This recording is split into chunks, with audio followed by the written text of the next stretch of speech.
C'est pourquoi l'Afrique ne se développe pas. Parce que l'Afrique c'est de déconnecter de la connaissance de ses ancêtres. L'Afrique ne connaît pas les schémas de la mémoire ancestrale. L'Afrique ne sait pas comment réveiller la mémoire des ancêtres. Notre génération, cette nouvelle génération, la génération africaine, porte en elle la connaissance ancestrale, les savoirs ancestrales. Ces savoirs-là permettra à l'Afrique d'aller en avant. Mais les enfants de l'Afrique ne savent pas comment avoir accès à cela. Ils ont endormi leur mémoire. Ils sont déconnectés des ancêtres. Pourquoi? Parce que pour les Africains, tout ce qui est ancestral est sorcellerie. Mais vous oubliez une chose, c'est qu'on prend chez les Blancs est un héritage de leurs ancêtres. Je ne parle pas de religion ici. Aujourd'hui, un Afro-Africain aura du mal à créer un tissu. Mais posez-vous des questions. Vos ancêtres burundais, ils s'habillaient comment? Ils s'habillaient comment?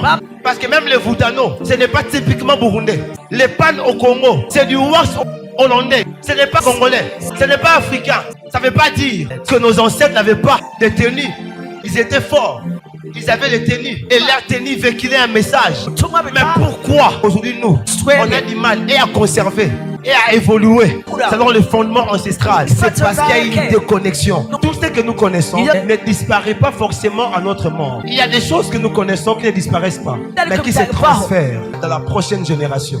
Ces choses sont stockées et elles sont transférées. Et les générations qui viennent de nous porteront en elles cette connaissance, mais elles vont les ignorer si elles ne sont pas initiées et qu'elles n'arrivent pas à l'éveil spirituel. Tout ce que tes parents savaient n'a pas disparu. Cela est stocké en toi comme un héritage.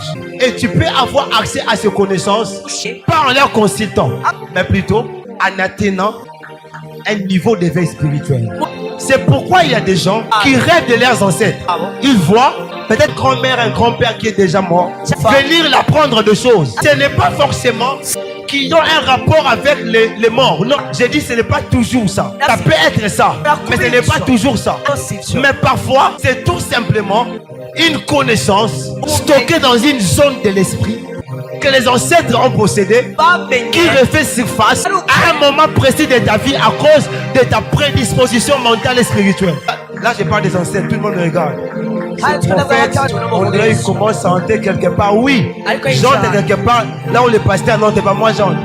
Dieu m'a pas appelé pour des alléluia et amen. Je suis un dispensateur de mystères. Ce pays ne peut pas prospérer, tout comme les pays de l'Afrique. Ils ne peuvent pas prospérer si l'on n'a pas une connexion avec les savoirs ancestrales. Demande à un enfant africain, un enfant de 5 ans, qui a fait les bateaux. C'est les Blancs. Parce que pour lui, les bateaux viennent des Blancs. Les pirogues viennent des Blancs. Tout vient des Blancs. Mais les Blancs, ils vont chercher à l'intérieur des savoirs ancestrales. Et par la spiritualité, ils arrivent à trouver cela. Et ils s'en servent pour faire avancer leur royaume, leur peuple. Vous savez pourquoi aujourd'hui l'Europe, l'Amérique prospèrent? La plupart des savoirs que possèdent ce continent qui prospèrent aujourd'hui, ça vient de l'Afrique.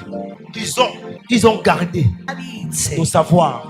Récemment, on a réclamé la dent de Lumumba. Pourquoi ils doivent prendre la dent, partir avec la dent? Parce qu'ils savent le pouvoir qu'a des reliques. Les reliques sont des éléments de mémoire, des éléments de stockage. Ils savent pourquoi concevoir ça. On a demandé qu'ils nous ramènent nos statues. Ils nous ont fait un truc de 3D, ils nous ont envoyé, qui ne ressemble même pas à l'original. Pourquoi ils ne veulent pas laisser l'héritage? Parce qu'ils savent qu'au-delà des œuvres, au-delà de l'apparence, ça paraît comme des œuvres d'art prodigieux. Ils savent que ce sont des centres de stockage de savoir et de pouvoir. Il ne faudra pas.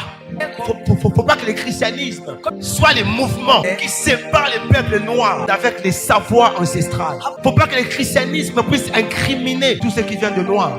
Parce qu'une véritable spiritualité ne déconnecte pas des générations. Une véritable spiritualité ne crée pas une fossé entre des générations. Une véritable spiritualité emmène à la conservation et à la préservation de l'héritage, du savoir pour provoquer un développement.